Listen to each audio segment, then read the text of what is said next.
عمومی طور پہ ہمارے ہاں جو محبت کی شادیاں کہی جاتی ہیں وہ زیادہ تر ناکام ہوتی ہیں اور طلاق تک نوبت پہنچتی ہے۔ اس کا سبب کیا کہ کچی عمر کے بچے اپنے جذبات سے فیصلہ کرتے ہیں اور ان کی نظر کے اندر صرف ایک دو چیز دیکھنے کی ہوتی ہے جس سے وہ فیصلہ کرتے ہیں، لیکن کہنہ مشق اور گرم سرد چشیدہ والدین اس بات کو جانتے ہیں کہ ہماری اولاد کی ترجیحات کیا ہیں اور جو ہے وہ ازدواجی زندگی کیسے خوبصورت گزرتی ہے۔ اس لیے وہ جو فیصلے کرتے ہیں وہ فیصلے جو ہے وہ بہت اچھے ہوتے ہیں۔ کبھی ایسا ہوتا ہے کہ اولادوں کو اللہ تعالیٰ فہم، فراست اور عقل و خرد کی فراوانیاں نصیب کر دیتا ہے اور والدین واقعتاً فہم اور سمجھ میں اس مقام پہ نہیں ہوتے، تو سعادت مند اولادیں اس وقت بھی اپنے والدین کو شامل کرتی ہیں اور ان کے فیصلے اچھے بھی ہوتے ہیں۔ لیکن عمومی طور پہ ہوتا ہے کہ چاہے وہ اسکول، کالج اور یونیورسٹی میں نہ بھی گئے ہوں والدین، لیکن ان کے تجربات عملاً جو ہیں وہ زیادہ ہوتے ہیں۔ اسی لیے فرمایا گیا سید عائشہ رضی اللہ تعالیٰ عنہ سے مروی روایت ہے، ایما امرأۃ نکحت بغیر اذن ولیہا فنکاحها باطل فنکاحها باطل فنکاحها باطل، 3 مرتبہ فرمایا جو خاتون اپنے ولی کی اجازت کے بغیر نکاح کرتی ہے اس کا نکاح باطل ہے، اس کا نکاح باطل ہے، اس کا نکاح باطل ہے۔ تو عمومی طور پہ وہ نکاح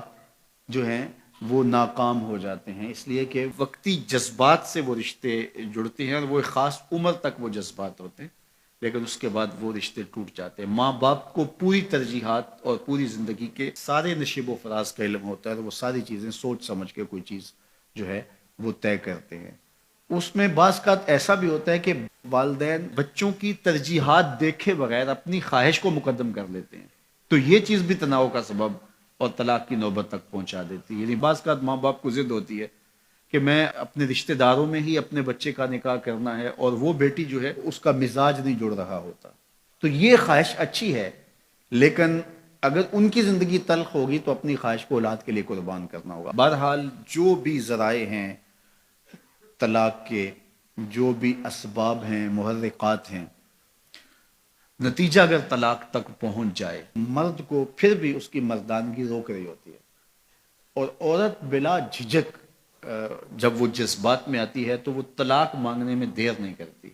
اور بہت ساری طلاق جو جذباتی ماحول میں ہوتی ہیں اس میں قصور خاتون کا ہوتا ہے کہ وہ طلاق مانگتی ہے۔ تو عورت کو کبھی بھی طلاق نہیں مانگنی چاہیے، ہاں اگر واقعتاً اس کا استحقاق بنتا ہے، وہاں زندگی گزارنا مشکل ہو گیا ہے، تو وہ عدالت میں رجوع کر کے خلا لے سکتی ہے۔ لیکن یہ عورتیں جو ڈٹ جاتی ہیں کہ ٹھیک ہے مجھے بھی فارغ کرو، میں ایک لمحہ اس گھر نہیں رہنا چاہتی، یہ گھر میرے لیے جہنم ہے، اور یہ اس کی بہنوں کے سامنے، اس کے بھائیوں کے سامنے، اس کے خاندان والوں کے سامنے اس کو یوں للکار رہی ہوتی ہے، تو پھر وہ طلاق دے دیتا ہے۔ اور بعض کا وجہ نہیں ہوتی کہ وقتی تناؤ ہوتا ہے۔ تو حضرت امام ابو داود نے حضور کا یہ فرمان لکھا ہے کہ آقا کریم نے فرمایا کہ جو خاتون بغیر عذر کے اپنے شوہر سے طلاق مانگتی ہے وہ جنت کی خوشبو بھی نہیں پائے گی، اور جنت کی خوشبو 500 سال کی مسافت سے آنا شروع ہو جائے گی۔ تو جو بغیر عذر کے اپنے شوہر سے طلاق مانگتی ہے، تو یہ بات ذہن میں رکھیے گا کہ عورت نہیں چاہتی کہ یہ اس کے وقتی جذبات ہوتے ہیں، وہ یہی چاہتی ہے کہ میں سرخ جوڑے میں اس گھر میں آئی ہوں تو سفید کفن میں واپس لوٹوں اس گھر میں۔ اور عورت کی آرزو ہوتی ہے کہ میرا شوہر جو ہے وہ مجھ کو جو ہے وہ خود اپنے ہاتھوں سے جو ہے وہ لاحد میں اتارے۔ میرے حضور صلی اللہ علیہ وسلم نے عورت کے اس جذبات کا لحاظ کرتے ہوئے ایک دن سیدہ عائشہ سے کہا کہ عائشہ اگر تو انتقال کر جائے میں تجھے خود کفن دوں، خود لاحد میں اتاروں۔ تو حضرت عائشہ رضی اللہ تعالیٰ عنہ کی چشمان اقدس سے آنسو آ گئے کہ یہ اگر ہو تو میرے لیے سے بڑا کیا احساس ہے کہ میرا شوہر میرا خود جنازہ پڑھے اور خود مجھے کفن دے اور خود مجھے لاحد میں اتارے۔ تو گھر ٹوٹنے سے بچیں، اور میاں بیوی کا جس طرح یہ دنیا میں رشتہ ہے تو یہ رشتہ آخرت میں بھی قائم رہے گا، اور جب خاتون جنت میں جائے گی تو یہ جو ہے وہ ان حوروں کی جو مرد کو جنت میں عطا کی جائیں گی، یہ ان کی سردار ہوگی۔